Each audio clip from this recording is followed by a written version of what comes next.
We are live. First of all, welcome everyone. Good morning if you are in Australia. Good evening if you are in Brazil, and maybe good afternoon depending which time zone of the globe you are. It is a pleasure and an honor to us to receive Peter Godfrey Smith, and we'll present and discuss his last book, uh, Metazoa. And we're gonna have four debaters, including me, uh, that will come up with questions to Peter to explore different aspects of his book. So first, I'll introduce the debaters. Um Yershi Joshovsky is a professor at the Federal University of Santa Catarina. He had a great PhD dissertation on biological taxons, especially discussing metaphysical and semantic aspects of scientific proper names. Uh, he was also a visiting researcher at the University of Utah, and now he's currently not just working with philosophy of biology, but also with studies of the narrative. Uh, we had we will have also among us Samuel de Castro Bellini Leite, who is a professor at the State University of Minas Gerais. Uh, he is researching for a long time already issues as consciousness. He has a PhD thesis on predicting and reflecting a dual framework for dual process theory.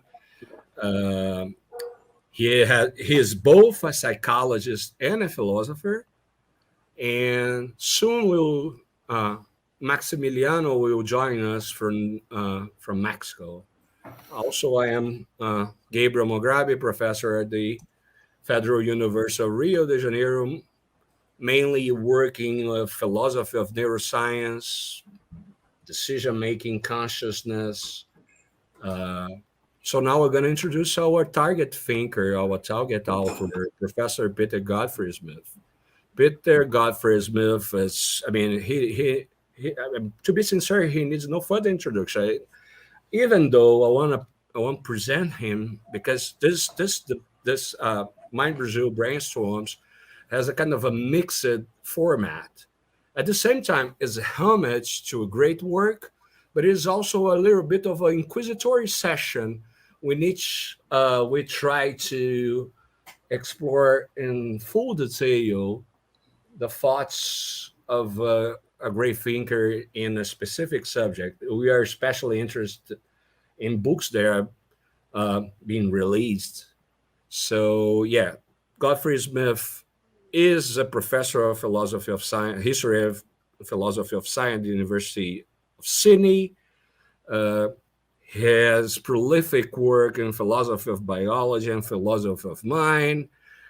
He was previously taught at Harvard University, Stanford University, Australian National University, and the City University of New York Graduate Center too. He's a recipient of the Lakatos Award. He's the author of very many famous books as Complexity and the Function of Mind in Nature, Theory and Reality, an Introduction to the Philosophy of Science, Darwinian Populations and Natural Selection, Other Minds, The Octopus, The Sea, and the Deep Origins of Consciousness, and his last book, Metazoa, Animal Life and the Birth of the Mind. I think, especially Other Minds and Metazoa, beyond having its theoretical deepness, they are also very vivid descriptions of natural life. I think Peter somehow is part of this track that has Darwin, Wallace, Haeckel, von Matheus, what the Englishman calls natural explorer, and the Germans call Naturforscher. But Peter, different from those other icons, he's not describing animals and animal life in different landscapes. He's describing life underwater, and that's pretty amazing. And if you haven't read this book yet, I really recommend you, because, as I said, it's not just about deep philosophical and scientific analysis, is also the most vivid and colorful descriptions of natural life you could find um, in the recent literature. So, without further ado, we just want to hear from Peter. Please, the word is all yours, Peter. Okay, thank you very much. It's a pleasure to meet you all, and a pleasure to be here. What I'll do is I'll give a quick summary sketch of the picture in Metazoa, emphasizing the philosophical side and connections to philosophical debates. Okay, firstly, I accept, rather than trying to deflate, some aspects of the traditional mind-body problem. I think there's what is often called an explanatory gap that we have to deal with, to use Levine's term, in relation to the place of subjective experience or conscious experience in the world. I accept that subjective experience is an unusual feature of the world and something whose place is not obvious within a materialist or physicalist view. I'm happy calling this a kind of consciousness, and I think that Nagel's something it's like to be criterion for describing the special property that's hard to explain is not perfect, but not bad. So that setup is fairly standard. I think there are some misconceptions of the problem that are part of what we have to get past. The reification of qualia, unusual qualities that have to be fitted into the world, I think is a mistake. I think a better road to the problem is to treat subjectivity as the puzzle. And this is what Nagel himself does. It's a puzzle, but also a tractable one. Subjectivity, its origins, its place in the world, this is something we can handle in a biological way, the biology of subjectivity.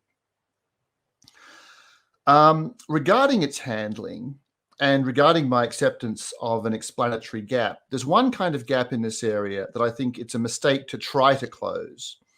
The gap between essentially the first and third person points of view. It's not discussed much in Metazoa, but in another paper called Evolving Across the Explanatory Gap, I focus on this and describe the way that, as I see it, there's a kind of gap that we should not try to close, but regard as an inevitable consequence of the difference between having an experience and describing the basis for that experience. I think that no description of the physical or the non-physical basis for an experience from a third-person point of view can encapsulate that experience. So some gaps here don't need to be closed, but some do. And the critical moves that I make here and elsewhere don't dissolve the problem altogether. I accept that subjective experience is a peculiar feature of the world.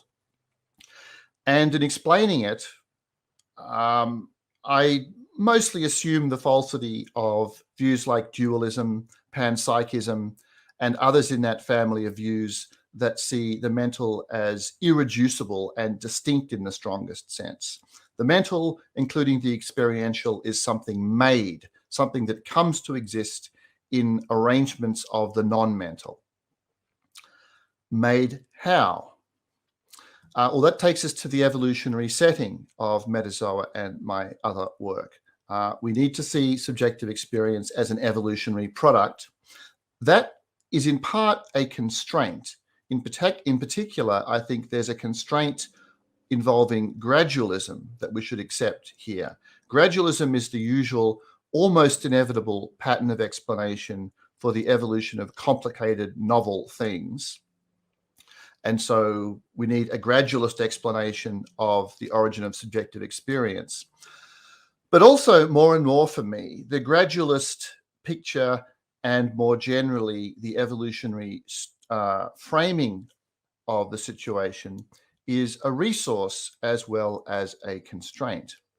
If we trace the evolutionary history of animals, of nervous systems, of behavior, and so on, in a way that's admittedly speculative in many places, but is empirically informed, I think we can come to see how subjectivity evolves, and we can see how this happens in a way that is genuinely gap closing. We can come to see subjective experience as not quite an inevitable, but as an unsurprising feature of animal life, a feature of the animal way of being. Okay, what is that way of being? Well, animals are multicellular systems. They're one kind of multicellular life, and that's important.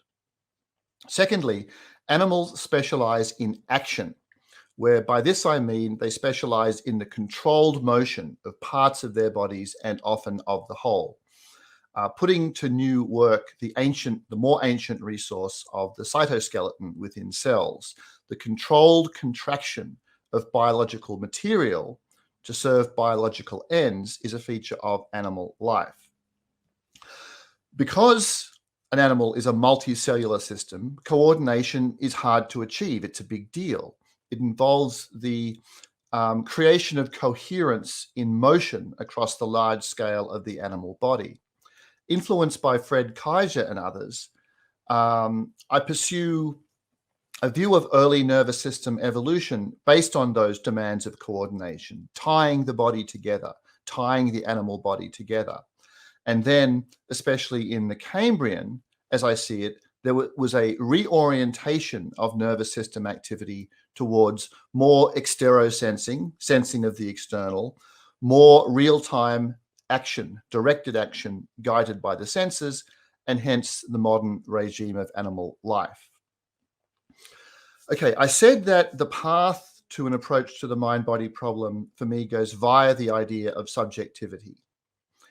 In an evolutionary setting, subjectivity is tied to and is complementary with agency. So in understanding the evolution of agency, we come to understand the complementary evolution of subjectivity.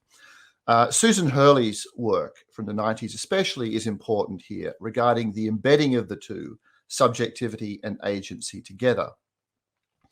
So roughly then, my orientation to the philosophical problems is one that accepts subjectivity as a big problem, that ties subjectivity to agency, that sees agency of certain kinds as part of the animal way of being. And so consequently, with the evolution of agency comes the evolution of subjectivity, and with a cluster of philosophically important features: point of view, seeming, having a perspective on the world. Also, influenced by Bjorn Merker, I emphasize the need for an active animal to handle the relationship between reafference and exafference in perception, the relationship between sensory events caused by one's own motions and sensory events caused by some external change. Sensing in an active animal is conditioned by an implicit or not so implicit sense of the self versus other distinction. So the evolution of the animal way of being and its role for agency brings with it a package of subjectivity-related properties. Okay, that's one part of the view, and it's a part that lends itself to a broadly functionalist treatment. I thought of these as fairly schematic properties when I was writing the book. Schematic in the sense of abstract or readily realized in different sorts of substrates. I've come to also believe in the importance of another set of features in this area, some physical peculiarities of nervous systems. Peculiarities best known, most familiar in their manifestations in EEG readings. These are rhythmic and field-related features of the electrical activity of brains, what I refer to as large-scale dynamic features of brains. So I see this as part of the active side of brains and also as part of how neural activity is tied together in a coherent way. I don't go so far as some in thinking of fields, electromagnetic fields in particular, generated by brains as the stuff of the mind or the stuff of experience or anything like that. I do think that these phenomena change our picture of what sort of thing a brain is, though, and what brain activity is like. In a newer paper, this is on the front of my website at the moment, called Gradualism and the Evolution of Experience, I try to describe in more detail the gap bridging role of these features, building on the position in Metazoa. The picture I'm trying to work towards, and this is mostly there in Metazoa, though I think I've made it more explicit also in the new paper, is a picture as follows. When neural activity has the form of large-scale patterns with modulation by sensory events and other events. Among other consequences, we have the fact that a range of different senses have the capacity to affect any particular state. An internal state strongly affected by what the animal is, for example, seeing, will also, if the animal is mobile, be affected by ongoing tactile sensing, proprioception, and the like. So the scenario is one where large-scale patterns of activity provide a kind of natural platform for the integrated processing of sensory and other information. Tying this view to an earlier language, with this, the animal's real-time response to situations can be affected by a sort of gestalt.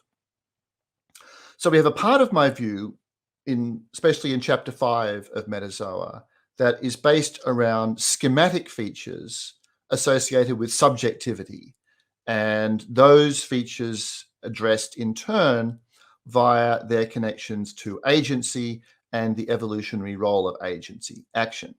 We have that part of the view, and we have part of the view based on a picture of neural activity, a picture that emphasizes large-scale dynamic patterns modulated by sensory and other events. I see this as contributing to what might be regarded as the texture of subjectivity in animals like us, the way that it is genuinely experienced. I admit, though, I'm not sure myself exactly how the two parts of the story fit together. So in the book Metazoa, both in chapter 7 and also at the end of the book, I spent some time going back and forth trying to work out what kind of explanatory role is played by those schematic features of animal life related to subjectivity, and what kind of role is played by the physical peculiarities of nervous systems, which are talked about in chapter 7. It's obvious to wonder about what you would have if you had one without the other in each direction. And to some extent, that question makes sense, although, as discussed in the book, some versions of that thought experiment do not. I do see this as a point of continuing uncertainty, at least for me. Okay, I'm nearly done, but I'll say just a couple more things that emphasize contrasts between my approach and other approaches. I'm skeptical about the sharp distinction between conscious and unconscious that you see in the current literature, regarded as a feature of individual mental states and processes. You know, this mental process is conscious, that one's unconscious. They're in the same mind together, and consciousness is a sort of a category into which some of them fall. I think a better way of thinking about the situation might be one where we think of an experiential profile as a feature of, or as characteristic of, an animal at a particular time, a particular moment, where such a profile includes some elements or aspects in the foreground, others to various degrees in the background, some things that are often regarded as unconscious, I regard as present in experiential profiles in a kind of modulating role. The two examples I talk about in Metazoa are energy level and mood. They're not normally regarded as things that are conscious processes, the having of a particular subtle, not too intrusive mood, or the particular energy level that you have at a particular moment. But I think of these as genuine aspects of experiential profiles and things whose experiential features have to be understood. Relatedly, I'm skeptical of the modern crop of what I call narrow pathway views of consciousness that are based on specific and late evolving features of nervous systems, things like working memory. I think the evidence for subjective experience in some kinds of animals with very different architectures, arthropods, cephalopods in particular, is strong evidence. I think that a focus on the evaluative side of subjective experience is important in making that case. There is good evidence that crustaceans in particular and octopuses in particular within those groups have various kinds of evaluative experience, including pain. The octopus case for pain has strengthened since the book came out, with the best paper yet published about pain in octopuses by Robin Crook recently. It's in iScience 2021. We could talk about that in the discussion if people would like. A couple more points of contrast. I'm skeptical about the project of producing artificial conscious systems using familiar computer hardware, though I'm not skeptical about the artificial production of conscious experience in general. And this has to do with my emphasis on the physical peculiarities of nervous systems. Lastly, the kind of gradualism that I endorse in the book is controversial because in this kind of gradualist view, in the evolutionary history, taking us from a situation without conscious experience to one with conscious experience along those pathways, and also probably when we look horizontally across the tree of life now, we'll find cases of animals who are, in a sense, indeterminate with respect to whether they are conscious. It's not that there's quite something it's like to be them, but it's not that there's quite nothing it's like to be them. Now, putting it like that makes the view look very problematic because the distinction between something and nothing looks like a sharp distinction, not something that is a matter of degree. But I do think that the gradualist constraint is a more or less inevitable consequence of an evolutionary orientation to these problems. And in response to skepticism about the gradualist view, and this has been discussed by a number of people recently, Carruthers, Ty, and others. In response to skepticism about the possibility of a gradualist view, my reply is, I think that our language will be revised in this area. I don't think we're bound to talk about the evolution of subjective experience in the future using the same language we now use, and certainly not the same metaphors. Something it's like versus nothing, which I regard as at least quasi-metaphorical, or it's not a bit of language that we should expect to have too exact a mapping to the details of the phenomenon. I think that perhaps in something like the way seen in the case of the category of life, the concept we use now will be a little bit fragmented. The evolutionary story that we come to give will be one in which it's not that there's a particular definite thing, subjective experience, that emerges by stages into view, but rather by a number of evolutionary processes, features that are subjectivity relevant come to exist. When they're all there at a certain point, there's us with subjective experience and other animals with it as well. So by the end of the evolutionary process, the familiar part of our lives that we label with our existing language has come into view, but the form of the story can be one where a series of other things gradually arise and are brought together to yield a state that we find at the end. So in a way, I mean, mangling the language a little, but I think in a productive way, what we have to understand is an evolutionary process by which there is the experientialization of nervous system activity and other activity in animals like us. Okay, I'll stop the outline there. Right, thanks. After this great introduction by Peter, I'll call Yerzy to come up with his questions. Please, Yerzy, the word is all yours. Okay, thanks. Thanks, Professor Peter Godfrey Smith, for the excellent talk there.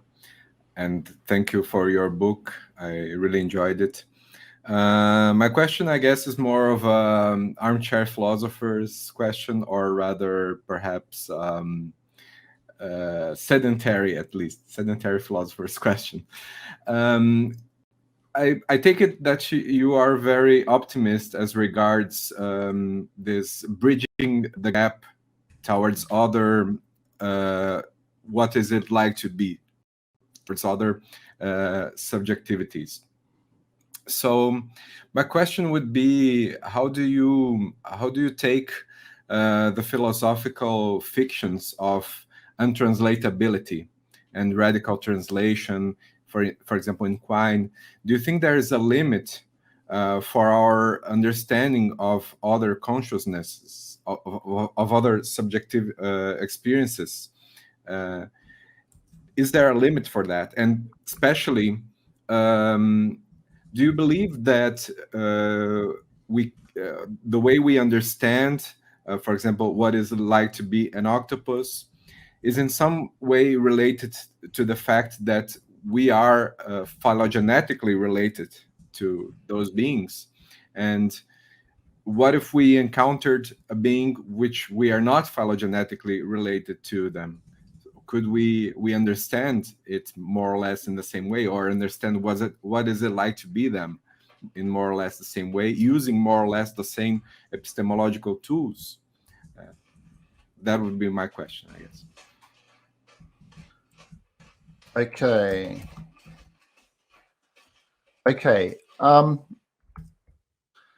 Quint, I haven't thought about Quint for a while.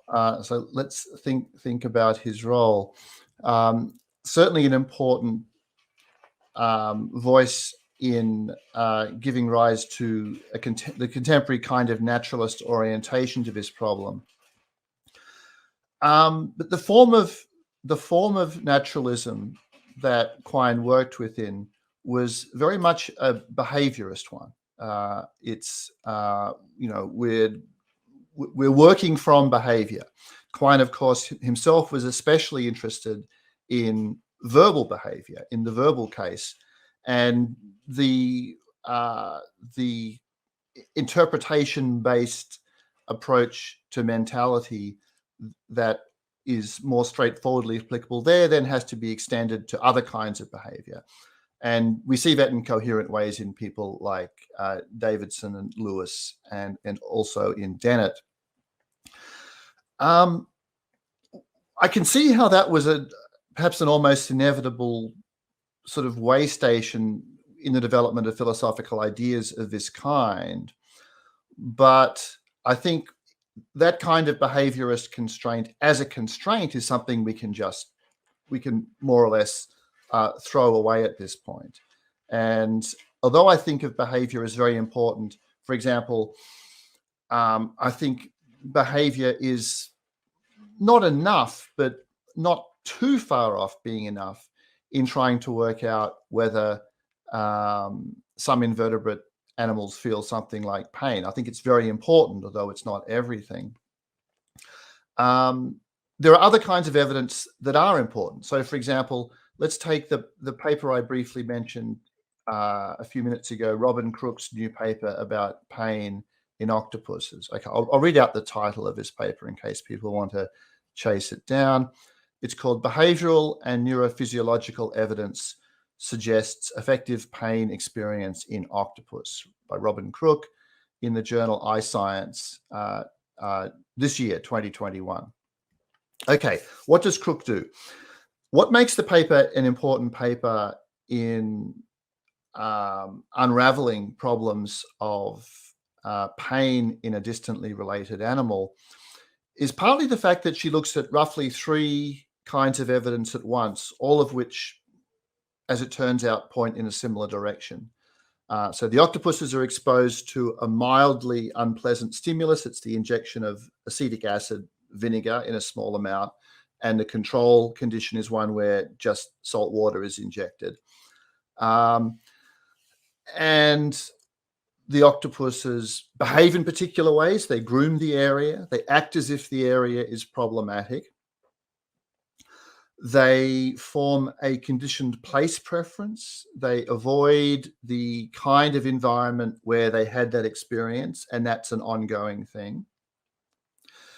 Analgesic drugs stop the animal from doing the grooming and treating the area as problematic. They don't extinguish the conditioned place preference. So the learning about the unwelcome aspects of a particular environment stays around. And then Crook also looks at what's going on inside the animal. She looks at the physiological, the activity that's going on in the arm as it relates to the nervous system as a whole of the octopus, and sees distinctive patterns of activity that go away with the application of the analgesic drug, and so on. So we have short-term behavior, the grooming. We have long-term behavior, the conditioned place preference. We have the extinguishing of some of the behavioral changes by a drug that is known to be an analgesic in other animals. And we have a look at what's actually inside, a look at distinctive features of the physiology. Now, none of this is decisive, right? I take it that expecting a completely a knockdown argument or a completely conclusive line of reasoning in this area, at least for the foreseeable future, is expecting too much. It's going to be a balance of probabilities thing. It's going to be the fact that a whole bunch of evidence points in the same direction, and the same thing is true, I take it, in the classic other minds scenarios. You can coherently doubt that other human beings have experience as well. I don't think there's an absolutely definite response to a skeptical challenge of that kind. So in that case, with the octopus study and the particular experience of pain, this year saw quite a big step forward, I think, in trying to make sense of all this. I'll now answer the next part of what you said in sort of reverse order. There was a point about the importance of phylogenetic relationships, distant or even unrelated animals, and I'll say that, and then I'll see if I segue naturally to the last point. But I may suggest that you come back.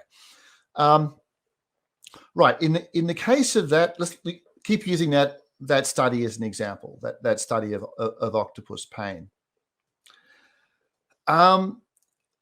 The octopus is very distant from us phylogenetically. You're looking at a most recent common ancestor in the range 560 to 600 million years, perhaps more than that, although recent discussions have been sort of pushing the date a little more recent. And you're looking at a common ancestor that was probably a little worm, a flatworm-like animal with a very simple nervous system. If we ask which bits of the evidence that Robin Crook used were dependent on there being some phylogenetic relationship there, well, the physiological side is affected. If the octopus was made of completely different stuff or had a genuinely alien physiology, then some of what she was doing would be much harder or impossible to do. So trying to find plausible signatures of pain in the actual internal processing. On the behavioral side, I take it wouldn't be greatly affected at all. The tending of wounds, which is quite an important and not that common a feature in animals, that would be recognizable even if the octopus had no phylogenetic relationships to us, even if it was genuinely alien. Conditioned place preference, avoiding places that gave rise to an unpleasant, a putatively unpleasant experience would exist. The fact that this now takes me to my the last point, replying to one of your middle thoughts. The fact that these things make so much sense, right? The fact that wound tending and conditioned place preference can be expected to go together. The fact that they exist at all in animals. I take to be a pretty unsurprising feature of the evolution of agency in animals. Animals do things, they move, they act upon the world, their actions have consequences. When bad things happen to mobile animals, they can leave or try to leave. They can respond adaptively. They can respond as agents to various kinds of good and bad features of their situations. It's a kind of a sort of simple folk theory of agency, or sort of folk psychological account of what agency would be like, readily recognizes the fact that condition, place preference, and wound tending would go together as a possible combination of features that make sense in tandem. So I think in trying to work out, to use this single but nonetheless very important case of whether we have reason to believe that octopuses feel pain, the phylogeny contributes something. The behavior contributes a lot, especially because it can be interpreted in terms of this package of features that we understand as coherent agency. There's also some role played by looking inside. The idea of a behaviorist constraint of the sort that Quint felt he either embraced or was stuck with, that's really something from an earlier stage in the discussion. I don't think of that as something we need to stay with now.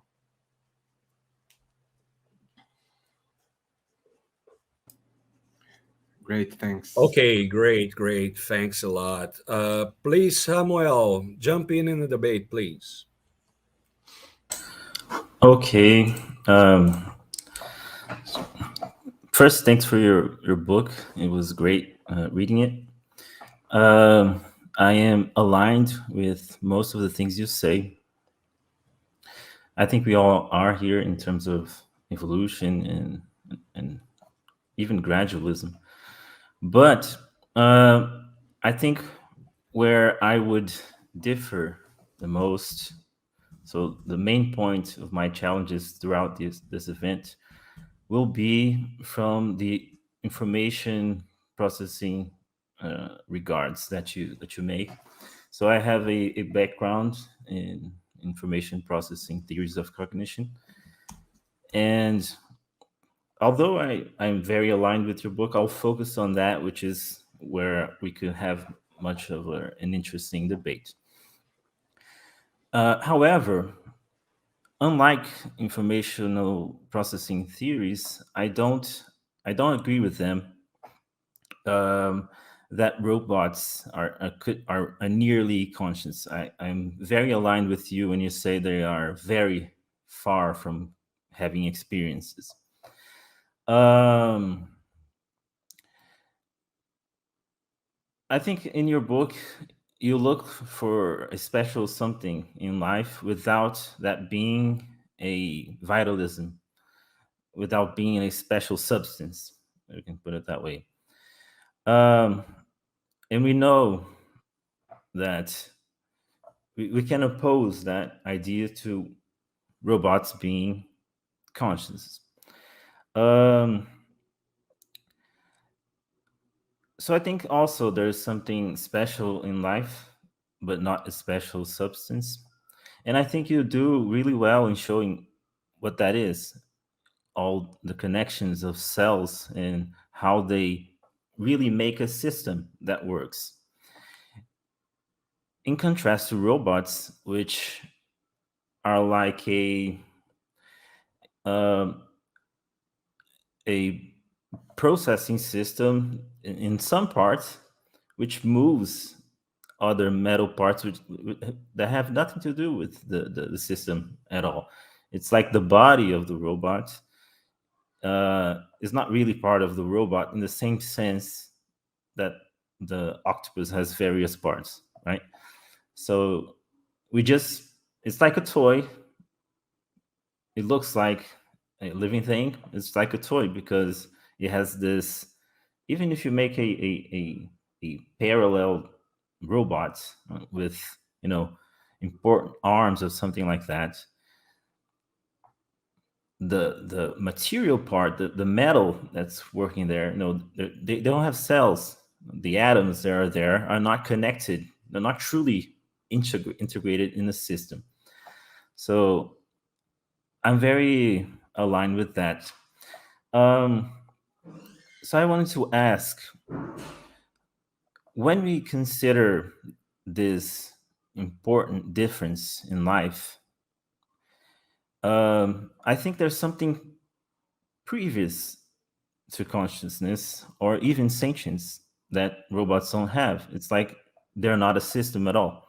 So I think there's an important thing that we have to consider is that maybe bacteria or other systems, which you say organisms that don't have a nervous system, that you really don't know where to place them, but you say something important there, and I think maybe that's something like having a goal. Would you agree with that? That they have a real goal in the sense that a system that has a goal to survive and to to adapt, in the sense that a robot doesn't have the same type of goal. It could have a goal, but it's not a goal of the system, in the sense it's not running in its cells, right, in its atoms, if you'd like. Um, and if we think about that, then maybe what's special about life isn't consciousness or even a gradual, mild consciousness or sentience, but that aspect of really being a system. So I'm starting with this because I'll try to defend somewhat the narrow, how would you place it? Narrow stream, narrow I Narrow forgot pathway. narrow pathway view. Um, I will try to somewhat defend that view, and if you follow that view, then maybe some animals are really blind in sense of consciousness, but they would still have this special properties of life, not special substance, but really being systems with goals. So that's it. Okay. Just making a note. Okay. With respect to robots, right, the idea that a robot is not a genuine system in the way that an animal is a genuine system in its own right. Yes, I'm sympathetic to that thought. I mentioned Fred Kaiser as someone who's influenced my thinking about nervous system evolution. We recently wrote a paper together with Gaspar Yekeli, which has the title is Reafference and the Origins of the Self, or something like that, that came out early this year as part of Pamela Lyon's amazing basal cognition collection in Philosophical Transactions of the Royal Society. Anyway, when writing that paper, Fred was very concerned with the distinction between mere collections of matter and systems that have a kind of biological selfhood, where just being a non-arbitrarily demarcated body, having a body, a collection of physical parts that comprise a single body, a single self, where that's the kind of ground floor version of that category. And he also thought that one of the big problems in thinking about artificial systems is the fact that just because you stick two physical things together, you stick two bits of metal or whatever together to each other, you haven't created a body in the way that an animal has a body, a definite body. And there's probably, you're right, I agree, there's probably some importance in that feature. Then we've got to work out how to understand that feature, how we might unpack it and go beyond just saying, this robot is a quasi-arbitrary collection of physical parts, whereas this octopus it's physically unified into a definite and real body. We've got to work out what makes that difference. You mentioned the possession of a goal as one possible marker for that. And I agree with that, but I worry a bit that it's kicking the can down the road, in the sense of we then have to say, in virtue of what, goals are real features of some collections of matter and not real features of others. And I can think of two broad families of approaches to answering that question, where the first would be to look at the history of the system, the evolutionary history. It's embedding within some evolutionary process, or some, maybe not evolutionary process, but something about the origins of the thing. So the large literature on teleology as it arises in an evolutionary setting, biological functions and so on, could contribute something there. That's one road. And it has well-known awkwardnesses that have to do with the fact that the history of a system doesn't seem to be essential to its possession of certain important features synchronically. And the thing that we're talking about now might be regarded as something that's possessed synchronically rather than as a consequence of its history. So there's the evolutionary approach, or there's what you might think of as a kind of metabolic approach, where you have a collection of matter that in real time, not historically, but in real time, acts in a way that gives rise to the continuation of an otherwise improbable pattern of activity. So, a living system contains all sorts of organized, highly ordered activities that would not arise, that would disappear and dissipate if the system didn't actively maintain those patterns of activity, maintain some kind of boundary, or at least some demarcation between it and the external world, and so on. A kind of metabolic approach to understanding when you have a living body and when you don't. Now, that word I just used then, living, beckons towards the idea that on this metabolic approach to understanding when a system is non-arbitrary or genuine in the right kind, we seem to be very much in the vicinity of metabolic theories of what it is to be alive, or accounts of that side of life, the metabolic side of life. And I think that's fine. So one possible picture that we would get by putting together all these thoughts is one in which future artificial systems might be artificial living systems, or future, relevant candidates in this area that are artificial might be systems that we build first or initially to be living systems, as opposed to non-living systems in the way that present-day computers and robots are. If we ask what it would take to build an artificial living system, it has to do with these self-maintenance, self-perpetuation, maintenance of otherwise improbable patterns of activity in a demarcated system. It has to do with something like that. Then you have a system that has, something like goals, maybe not necessarily goals in the fullest sense, but something in that vicinity that's good enough to make the important distinction that you want to make between a bacteria and an octopus on one side, and a conventional artifact that is, in a sense, a somewhat arbitrary physical collection of matter on the other. Okay, so basically I'm agreeing with the thrust of what you say, the relevance of something in the vicinity of possession of goals.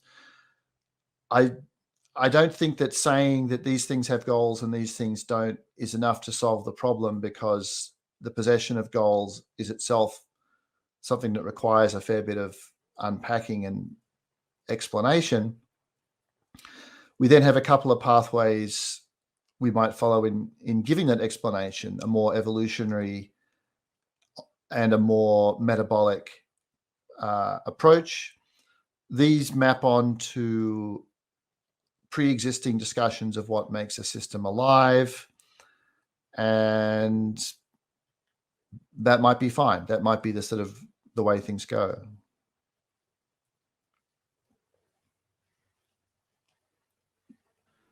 Okay, great debate so far. I want a little follow up on Samuel's question. I was concerned with the problem of assuming goals as, I mean, if you are a very strict framework of evolutionary biology, uh, wouldn't be problematic to assume goals, considering all the problems of causa finalis and teleology. Of course, systems have functions, but assuming goals as a special feature of life would not be assuming some sort of teleology.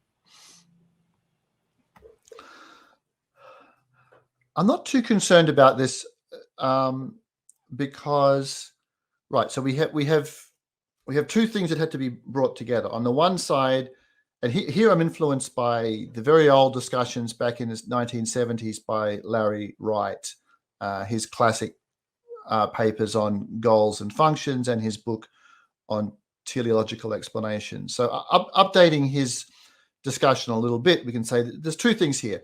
There's a family of concepts that we humans have, which we apply without a lot of theory behind it, which are based on the paradigm cases of human conscious goal-directed behavior. You know, I want to get to the train station. That's my goal.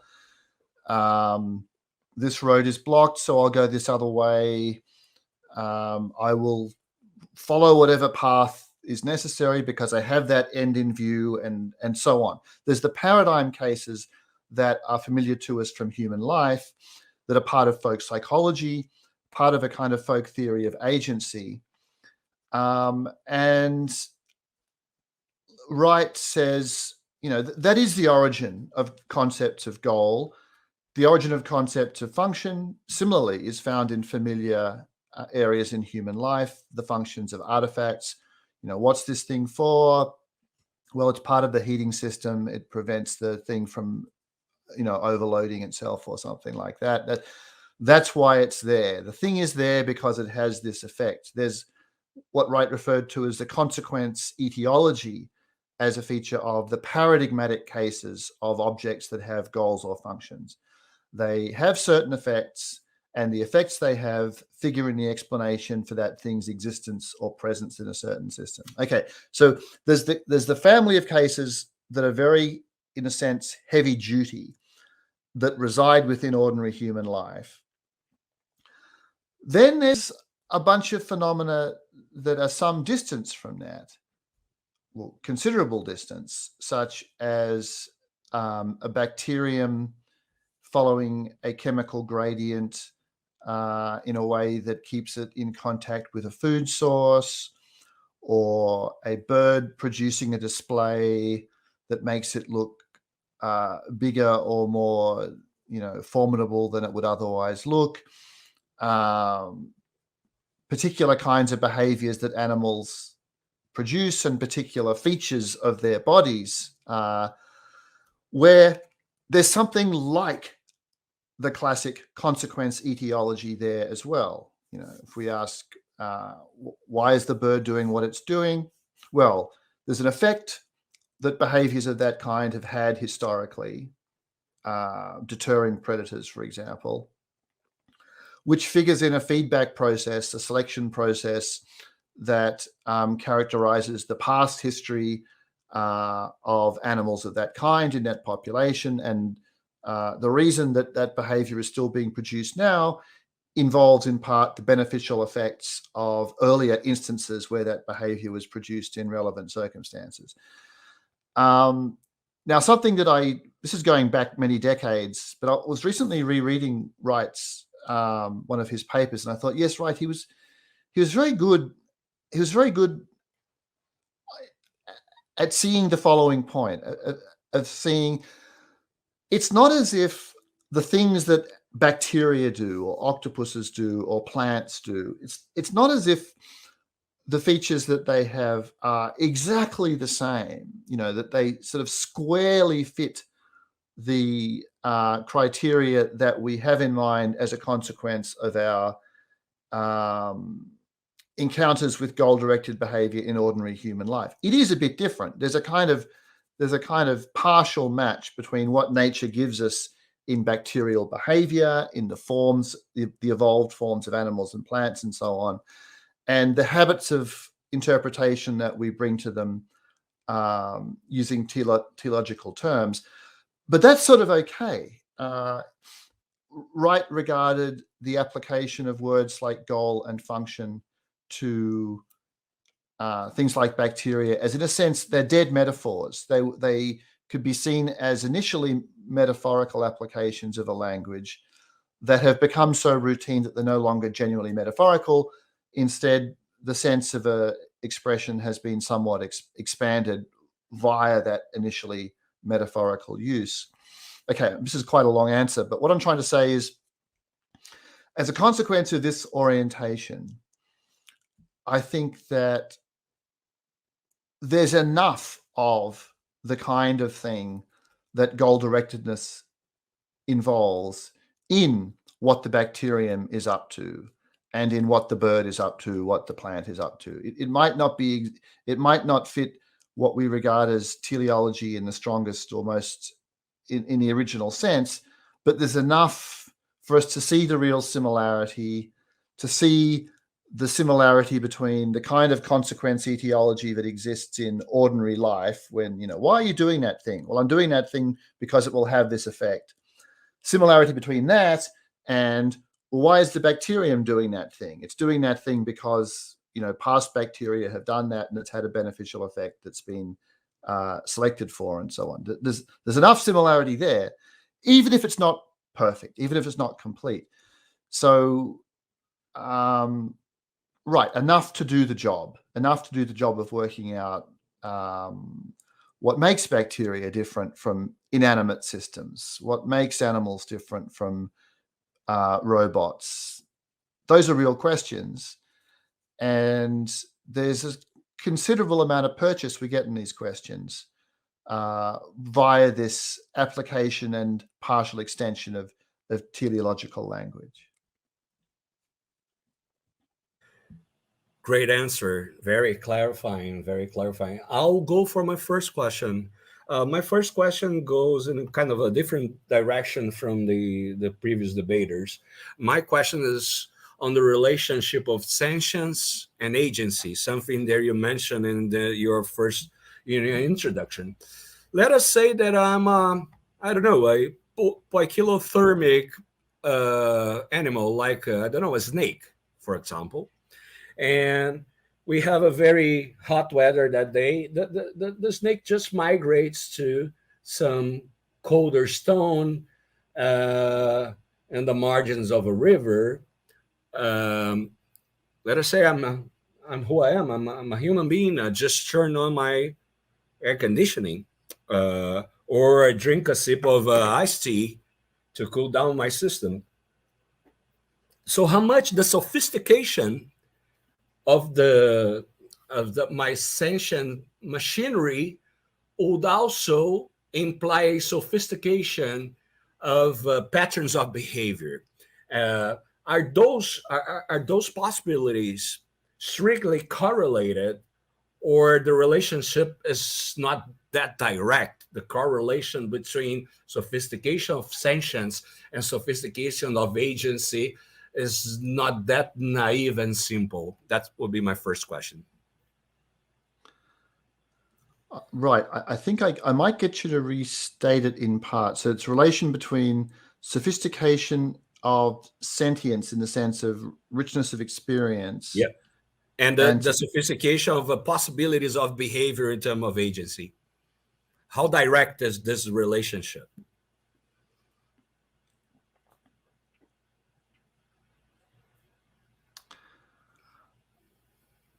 I'm not sure to what extent there'd be a general answer to that question. I mean, I haven't thought about this before. My first reaction is to wonder how general the answer would be.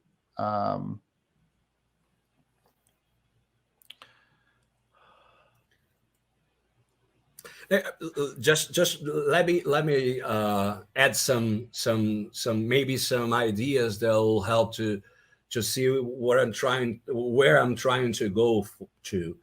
Mhm. For example, as I said, I mean, different animals transform their environments. For example, we have very teleological actions as building electric fans, air conditioning systems, and also we have more of a malleable behavior compared to a snake. I mean, there's some. I mean, I'm feeling a little bit. Let us say, cold, and I can go for a sunbath. I can go to a sauna. I can use a blanket. I mean, it seems that somehow to me there. I don't know if it's a direct relationship, but the sophistication of the sanctions is somehow also related to the sophistication of behavior. Maybe there's no direct connection, but I mean, maybe it's just because the information processing system is more complex as a whole. I mean, because my connectome is more sophisticated, uh, but I'm trying to explore how much the malleability of behaviors depends on the malleability of sanctions. That's my point. It's something that your book was very thought provoking. I know that you're not treating this question, but during most of the like the pages from 150 to 200, that question came to my mind. I don't know. I don't have an answer as well. I'm just trying to sound if you have any thoughts on that. Okay. Yeah, I think I get it now. There's a little bit that bears on this in one of the newer papers that I mentioned in my introduction, the paper about gradualism, which covers a lot of stuff. So here's a, and part of the point of that paper was to cover some material in Metazoa with more philosophical detail than was possible in that book, which is supposed to be widely accessible. And part of the point of it was to take things further. Here's a contrast, and there is a bit about this is drawing a bit on some stuff in the last chapter of Metazoa. And in a way, we could tell it using a little bit of history of philosophy of mind. So, okay, when I was a student in the 80s, 1980s, in trying to work out how to make a materialist view of the mind work, and this was within a kind of functionalist framework, there's a kind of almost not quite a tacit assumption. It was sort of semi-explicit and also somewhat qualified that experience is just what it's like to be a system that's producing certain kinds of that's going through certain kinds of cognitive processes and giving rise to certain kinds of behavior. So the distinction between the cognitive side of the mind and the experienced side of the mind is in large part just a distinction between being the system that's undergoing the processes versus looking at that system from outside or describing it in a third person point of view. There's more that one might say about the setup, but I think that that's enough. In a picture like that, which again was the picture I sort of grew up with as a student, there's a necessary relationship between the cognitive and the experienced side of the mind, because it's just the same thing as seen from two different points of view. There's what's going on as it might be observed from outside, and it's what's going on if it's you in which these things are going on. So it's a first person versus third person thing. So there's not much of a gap there such that one thing could be much simpler than the other. It's not really possible, for example, for the experienced side to be vastly more complicated or vastly less complicated than the cognitive side, because it's just the same. It's the same thing.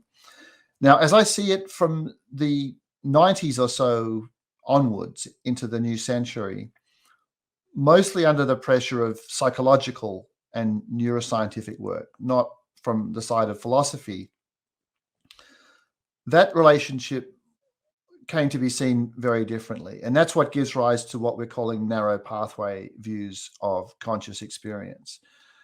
So I think, especially around places like NYU, places like that, both in philosophically and scientifically now, the guiding picture that people have is that there's all sorts of stuff going on within a brain that's achieving the cognitive and the behavioral coordination that brains have the function of giving rise to. And there's some sliver or pathway or special subset or special, rather restricted part of all that has some properties that make that part conscious, make that part experienced. And the rest is just going on in the dark. The rest is just going on differently. And the complexity of behavior on this view is not much of a guide to the complexity of experience, because you could have very, very complicated processing going on and a simple little sliver that's the conscious sliver or component. And that I take to be the guiding picture in a lot of discussions, not just around NYU. I mean, someone like Stan Dehaene, the French neuroscientist and psychologist, would be a paradigm to someone who's defended a view like that. And Dehaene's, I admire his work in this area very much. He's someone I go back to over and over again when I want to read something that is both interesting and different from what I think. Right. So we have a view in which there's a kind of necessary relationship between the cognitive and the experience, because one is just the other as seen from the inside. And there's a narrow pathway view where there's no necessary relationship, because the conscious has some special added element amid a great mass of otherwise unconscious processing. Ledoux, his book would be another example of a narrow pathway view of this kind. And to some extent, this is, of course, an empirical question. I mean, I, as a philosopher, or mostly a philosopher, it would be foolish for me to try to give an argument that determines this. It is primarily an empirical matter. At the end of Metazoa and in this new paper, I try to put a bit of pressure, though, on the narrow pathway views. I think they're set up in a way that is sometimes misleading. In the new paper, so I'll go through a little bit of that now. People are probably familiar with David Armstrong's famous example of the long-distance driver. There's someone driving along, they drive for 100 miles and pay no attention to the road. They're thinking about what happened yesterday, or what's, plans for tomorrow or something like that. And suddenly they realize, oh my God, I've driven 200 miles. I had no idea, I'd lost track of that. And okay, now how do we describe the next bit? The way people tend to describe it now, quite often, they say, well, yeah, all the driving, all the lane changing, the gear changing, all the steering was unconscious. It was not experienced. It was outside of consciousness. The driver was thinking about their plans or their memories. That's what was conscious. The spotlight was there. That was what was being experienced. And the rest of it was out of consciousness. That's the way people often now describe it. Armstrong himself originally didn't mean it quite like that. He had his own somewhat idiosyncratic way of talking about the category of conscious versus unconscious. He had 3 different kinds of consciousness. And basically, Armstrong was not trying to claim that the long-distance driver has no experience at all of the road in that scenario. Okay, so I look at that case and I think, right, what do I actually think about driving like that? I think this is part of what motivates the idea of an experiential profile. I think that when you're driving, at any given moment, you have an experiential profile. There's a way things seem and feel to you at that moment. How do things seem and feel to you? Well, there'll be something foregrounded in awareness And it might be the road, or it might not be the road. It might be the song on the radio, or your plans for the next day, or some problem you're trying to solve. How do I deal with this dispute between two of my friends, or something like that? There's something foregrounded, but there's a whole bunch of stuff that contributes to how it feels to be you at that moment, which is out of attention, but not wholly unexperienced. The comfort of the seat, the temperature of the cabin in the car, I think energy level is a really good example, because energy level is so neglected. But for me, at least, it's a really important part of experience. There's times in the day when you just sort of, your experience is of good high energy, and there's times of the day when everything is just a bit slower. Not just it is slower, it feels slower. It's an experienced part of life, your energy level at a particular time. And narrow pathway views, they don't have much to say about those aspects of experience: energy level, mood, background sensory stuff, such as how comfortable the seat is, whether your back's just slightly stiff, for example. And I think if you take those things really seriously, then you may be led to revisit some of the experimental work that is based on a sharp distinction between the conscious and the unconscious. And it's that work, in the hands of people like DeHaene and people like that, and again, I think of this as really high quality work. It's taught us a huge amount, but it is set up in this unconscious versus conscious as a categorical distinction way. And also in a sort of state by state way. This bit's conscious, that bit's not conscious. It's a sort of state by state question. If you approach the whole thing in terms of the features of an experiential profile, which to me, it seems, includes all these other minor elements, as well as the major element of what's in attention, then you might end up just with a different overall picture on this question of the relationship between experience and the cognitive side of the mind. Okay, that was quite a long answer, but I'm heading back towards the idea that the narrow pathway people would give a certain answer to your question. They would say there's no necessary relationship at all between the complexity of experience and the complexity of the kind of cognitive processing side. The old 1980s people would say, of course, there's a necessary relation, because one thing is just the other thing as seen from the inside. And so they can't really be different. It's just one thing seen two different ways. And I fully accept that the movement away from that older view was mostly empirically based. It was based on real findings, experimental findings, and you've got to take them seriously. You can't write them off. But I also would be looking to reframe some of that stuff, because I think it does work. I mean, to use the language that John Searle used in that paper of his that I cite and quote from in Metazoa, it's set up within a kind of building block view of experience rather than what he called a unified field view. Now, that term unified field I don't like, because it suggests the sort of reduction of consciousness to some property of a physical field.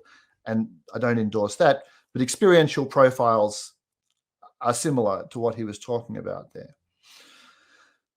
Okay, so that's where I find myself, and it's not giving a definite answer to your question, but it's in a way distancing myself from some recent answers and from some older answers as well. Right, great answer. But I want to focus on one specific part of your considerations. For example, if we got a work like Stans DeHaene, and he, for example, there is like already a old work from him, but the 2004 paper, where he tries to set up a mathematical model of consciousness, saying that we have two variables to a stimulus become conscious. The intensity of the stimulus and the duration of the stimulus. Well, I'm sure that the intensity and the duration of the stimulus are very important to a stimulus become or not become conscious. But for example, animals have valences. When you talk about evolutionary biology, we have valences. Something sweet has a positive valence. Thirst is a negative valence. The smell of a possible partner, some female pheromone, will be perceived as a good valence, as something positive. So that that take us back somewhat to the picture of the what it feels like, but in a more scientifically oriented view. I mean, animals have valences. Creatures that are striving for survival have positive and negative valences, exactly as the octopus you cited. Whenever you go for an injection at their area, he'll groom the area because it's a negative valence. So, I mean, whenever we're talking about life, we have to have valence as one of the important variables to understand consciousness. Well, I'll love to hear about that. Okay, I agree with the emphasis on the role of valenced experience or valenced aspects of experience as a constraint here. So much of the work that has been done recently on conscious experience has been about vision, and to some extent other senses, hearing as well. But that sensory emphasis has been very strong. And right, I mean, in a way, one might use the material that you were developing there as a basis. I'm not sure about this. It might be too quick, but an argument against the kind of some versions of a narrow pathway view.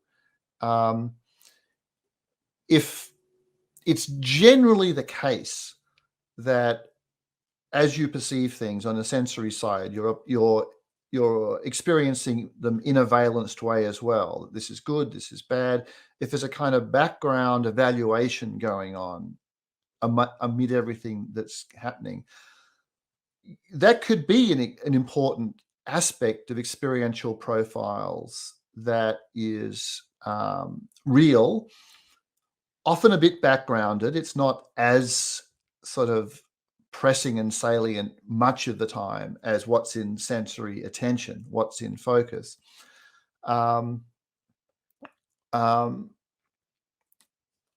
some narrow pathway views probably, I mean, I'm not sure how strongly to make this point, probably neglect this. They probably make it sound like, I mean, look, let's use Dehaene as an example. Dehaene sometimes says one thing can be conscious at any moment. It's got to be one. The pathway is so narrow that it's got to be n equals 1.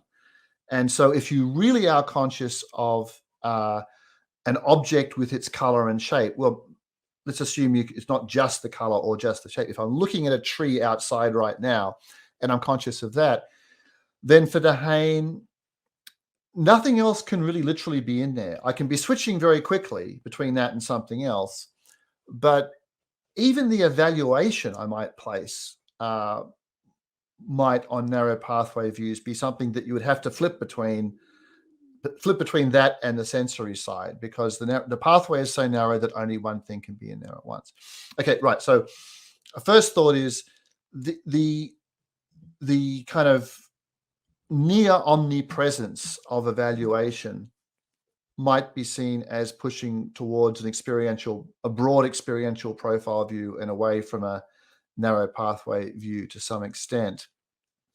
That I get, but I don't think I've fully handled everything that you were saying just now. So if that point is okay, is there something I've missed that I should follow up as well? Is there some other element? Yeah, I was just considering that whenever you're striving for survival, whenever you, we have some, like, let us say, phylogenetic drives. I mean, for example, the drive for calories, the drive for example, the drive of calories are the etiologically responsible for our crave, I don't know what, for sweets, for example, or for carbs. So what I'm trying to connect is the relationship between, for example, organoleptic properties of flavor and patterns of behavior, and the relationship of depth of consciousness. Because, I mean, if we just follow a more mathematical approach to consciousness, intensity and duration of the signal, like in a graph, will be enough to account for consciousness. But I'm trying to introduce valence as also an important variable. They have to be even modulated mathematically to explain consciousness. That was I mean, this is a kind of controversial point of view, but I think if you're really into evolutionary biology, our drives are not etiologically unreasonable. I mean, we behave like that because that augments our possibility of survival many times. That's what the connection I was trying to promote. Okay, right. And one thing I meant to mention, I don't know the Dehaene paper you mentioned that has the mathematical treatment of these things. I've read quite a lot of his stuff, but I think I might not have read that one. Anyway, but I agree with the last part of what you were saying about just to cite is the one called sorry, I had the reference here. Is consciousness a gradual phenomenon? That's the name of the paper. Is consciousness a gradual phenomenon? Oh, is that the name? Okay, I should read that for sure. Evidence for all or none bifurcation during the attentional blink. That's the paper. Just to be a good academic and cite the source. Yeah, no, that's helpful to me because I don't know that paper, and just going on the title and what you say, I should definitely have a look. Thank you. Great. So now what I'll suggest is, as Maximiliano, our Mexican friend, could not make because of problems, he sent us the questions by text. And I think Marco Aurelio could read us the questions, please. Marco Aurelio, can you jump in? Can you turn on your camera and read the questions of Maximiliano, please? Yes. Can you hear me? Yeah. Oh, great. I'm going to share the screen so you can all see it. And then I'm going to read it loud. Just a minute.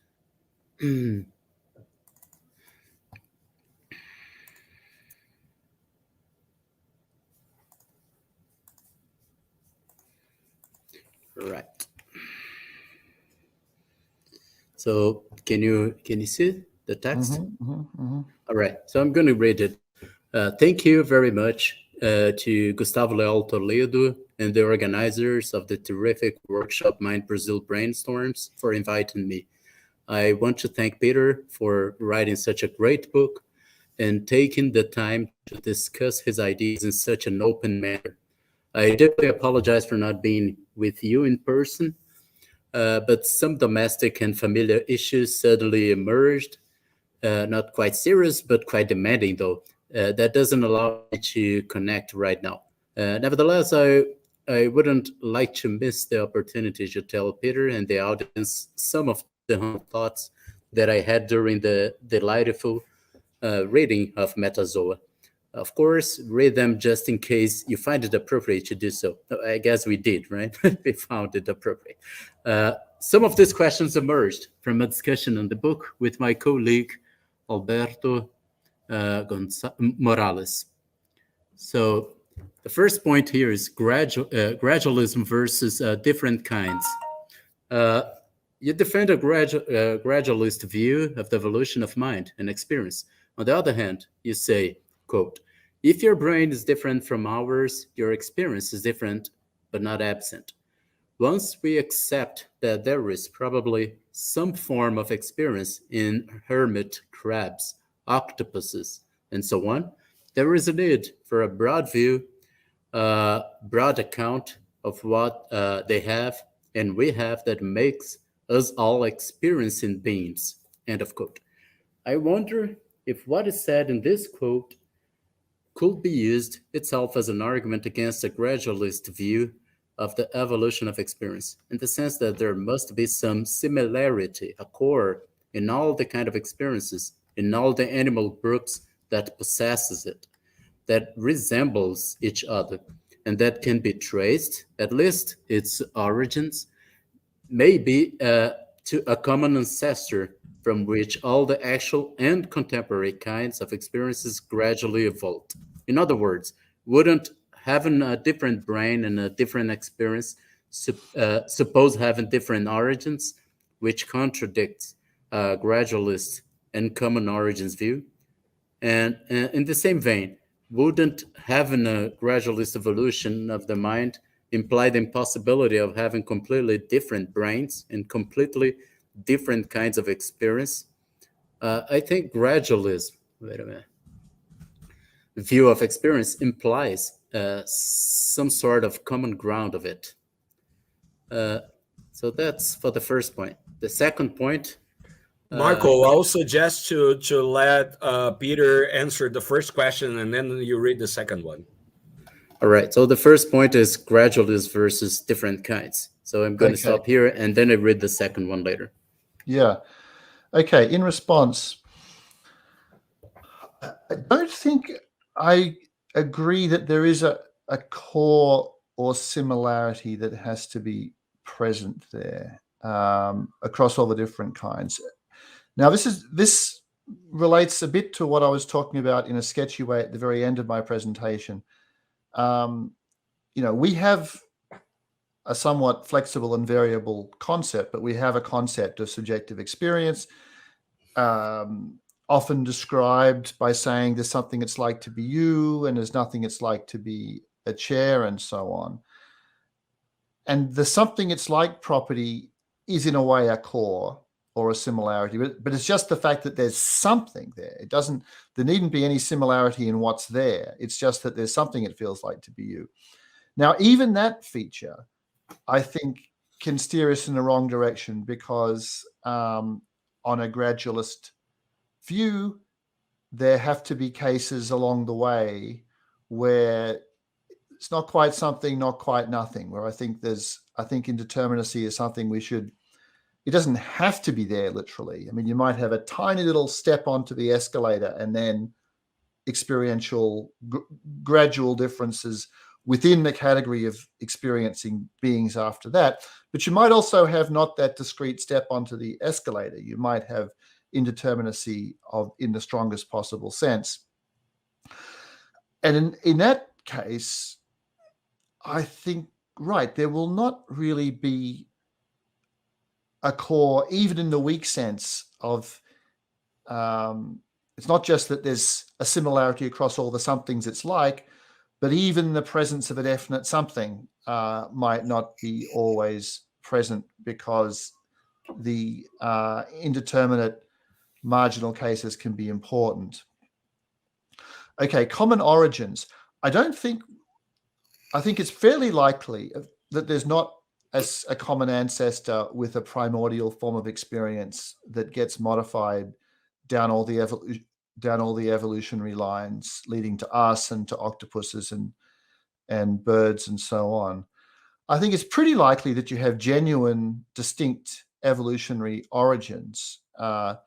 Some number that might be between sort of 3 and half a dozen or something like that. Origin of experience in cephalopods, one in arthropods, one in vertebrates, minimally, but also perhaps there might be several within arthropods because the branchings in that case go very deep. I think it's less likely that there's independent origins within vertebrates. How about the mollusks? How about non-cephalopod mollusks like gastropods, for example, slugs and snails? Well, that starts to lead us into the question of marginal or borderline cases where the language we were just using a moment ago of saying experience is either present or absent might start to be a language that lets us down, that fails us, and we have to be more genuinely gradualist. So it might be that, this is just a semi-cartoonish sketch, but I take it to be a more reasonable contender than various other cartoonish sketches that might be given. You might have a couple of distinct, genuine origin events within arthropods. You might have a genuine origin event along the line leading to the modern day cephalopods, a genuine origin event within the vertebrate line, and a couple of other cases where you wind up always borderline, always marginal, and gastropods might be an example there. I don't know much about some of the other groups, annelid worms and things like that.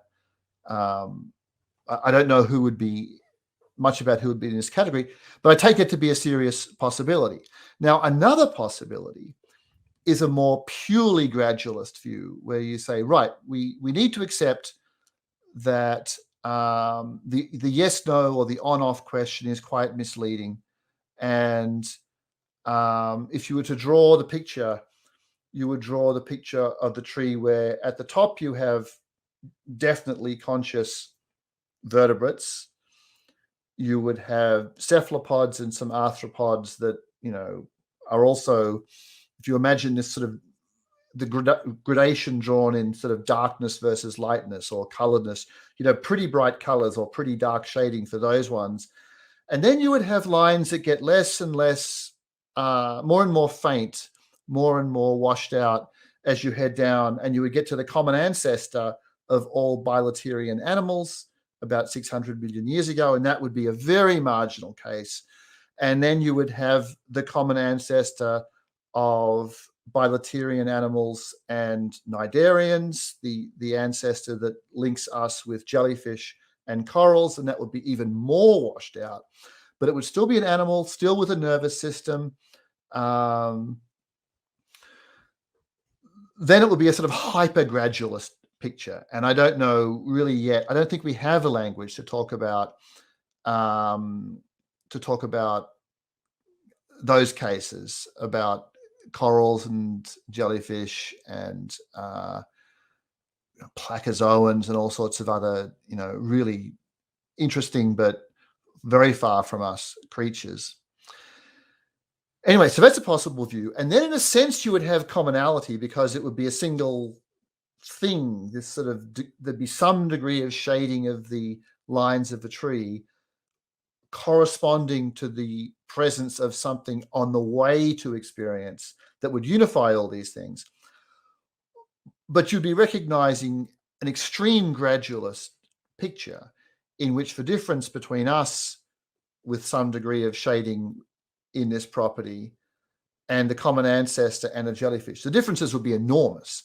And the idea of a common core or similarity would be really, I think, not clear what that means. It would be a pretty tenuous idea. Okay, so there are sort of two, maybe more than two, but at least two overall origin stories. One where you have origin events, several of them, maybe three, maybe half a dozen across the tree, leading to the present day very good candidates, including us and the octopuses. You also have the hyper-gradualist picture where there's a sort of shading off as you run down the lines on the tree. And on neither of those views is there much of what I take to be a common core in, with respect to the nature of experience itself. Okay, that was a fairly long reply. Should we go on to the... Yeah, Marco, you can read the second question, please. Thanks for the answer, Peter. All right. Excuse me. All right. Consciousness. So that's his second remark. Consciousness, subjectivity, morality. Evaluative experience and emotional experience can be ascribed to many animal groups, such as insects or mollusks, and of course, vertebrates, as you argue. You also defend a gradualist view of the evolution of mind and of subjective experience and consciousness themselves. For many, you can find in these features many of the components of morality. I know you don't talk about this particular topic, ethics, morality, in your book, but for sure you have left open many ways to extend your research with morality and its evolution. I wonder if you have some preliminary thoughts or if you have developed some ideas on this matter. So yeah, okay. This is a great topic, and I have been thinking about this. I gave a talk to an online philosophy of biology conference a few months ago about this.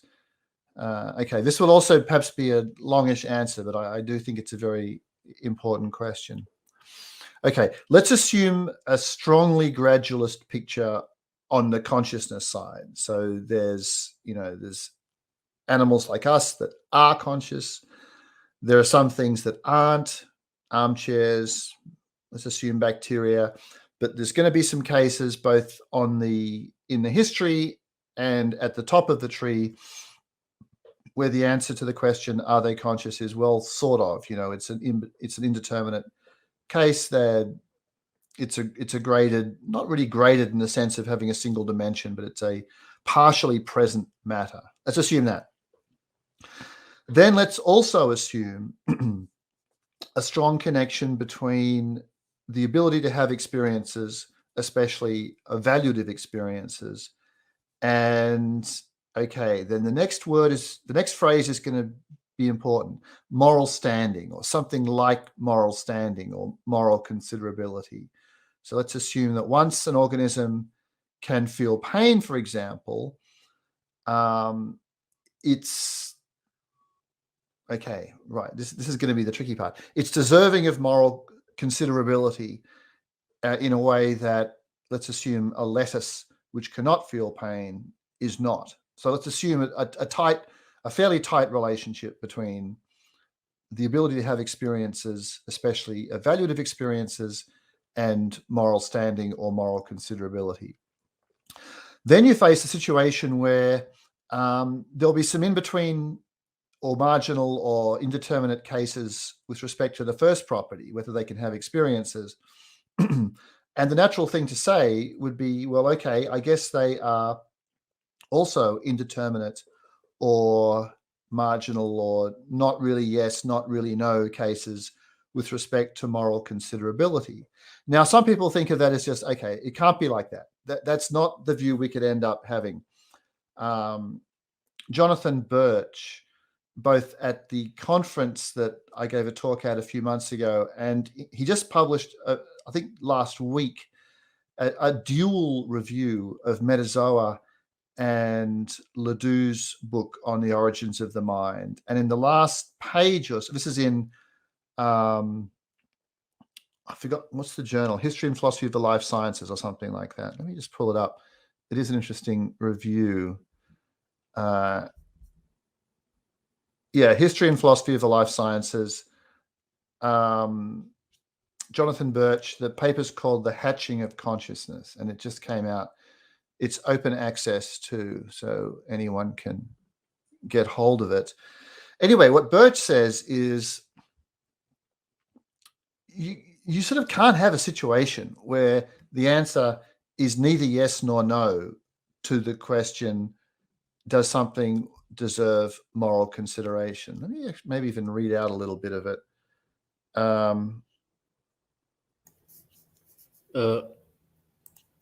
Trying to find it. Maybe that would take me too long. Anyway, Birch thinks once we get to that stage, we've sort of got ourselves into an impossible place. So he very much hopes it's the case that there's a yes or no determinate answer to the question, is this thing conscious, with respect to every kind of animal. He would very much like that to be the case, although he accepts that the evolutionary constraint is real and it might not go that way. Okay, what do I think about this? Right. now I'm going to go back to that language I used: moral considerability, moral standing. I'm not a moral realist in the way that I think Birch is and many people are. I'm a bit more of a constructivist, roughly speaking, a kind of, I'm sympathetic to the kind of meta-ethical picture that Simon Blackburn offered in the book Ruling Passions, although with less of an emotivist flavor. I mean, Blackburn's view draws strongly on the emotivist tradition. Well, on the, sorry, not the emotivist tradition so much as the kind of sentimentalist, Humean, it's expression of the passions, expressivist tradition is what I should be saying. And emotivism is one view within that. I'm not on that camp, but I think in a stronger sense than people sometimes want to recognize, ethics is something we build, it's something we make, something we choose. And there's a good deal of freedom of movement with respect to the constraints imposed by rationality in this area. So I reject Kantian views, I reject moral realist views. I think we're trying to build something that we want to live with when we're building moral systems. And there aren't facts to be discovered in the particular way that both Kantians and various kinds of more straightforward moral realists suppose. So that makes me think there's not something unacceptable about the conclusion that we might reach when we say, right, we really want to make the presence of experience into something that is morally important, something that matters to our policies, something that matters to our decision making. We want to reform farming in a way that makes it much more humane, very different from how it often is. We want to eliminate things like live export on crowded ships of animals to hot countries, which is a very bad thing that Australia does routinely. We also want to eliminate the killing of crustaceans by boiling them alive, to pick just one example. There's lots of things that we have reason to stop doing, where the reason involves these are reasonable reforms of our practices by applying new factual knowledge to our considered preferences for how we want to live and how we want the world to be. Now, within that more constructivist outlook, when we get to cases where an animal is a truly borderline or marginal or indeterminate, not borderline, but indeterminate case, where there's no definite answer to the question, does it have experiences or not? This is not a kind of crisis that sort of disrupts the story we've told to get there. We then just have to work out what we want to do by looking at what is present in the animal. Okay, experience in our ordinary sense, we've decided is neither present nor absent. It's a case that disrupts our categories. But once we've worked out what is going on, what is present in the animal, what its life is like, then we can make a reasonable. We can choose to take a reasoned path forward based on what we think is there. At this stage, we might, for example, draw on Marianne Dawkins's well-known approach to welfare questions around animals, where she wants to approach these questions without involving the question, is it conscious? Does it have experiences? She thinks of that as an unhelpfully intractable question, interfering with reasonable animal welfare debates. Now, I don't think of that in general in relation to the Dawkins framework. I think when we do have reason to believe that experience is definitely present or definitely absent, that's a big deal for discussions of welfare. But we might take a Dawkins-ish view in cases where we think the question is indeterminate. So that's a long answer, but it's a long answer because I think this is a good question and a very important matter. So it's an answer based on a general meta-ethical position, which is, I'm working on this at the moment, actually. And the third book in the series after Metazoa will have a longish section on this. It'll have a section on reform of farming, other policy questions in the light of this. And one of the things I think we do have to handle is the possibility of this strongly graded position on the presence versus absence of consciousness. Great. Right. Marco, before you read the third question from Maximiliano, please let us give the word to Samuel that is waiting a long time for a follow-up. Yeah, I was going to talk about that narrow pathway, but maybe we should have the break now first, and then we will come back to this issue. Yeah, sure. Actually, that would be good. This might be a natural time. I like to stretch my legs too. Yeah, okay, perfect. Yeah. Shall we take a break now? Yes.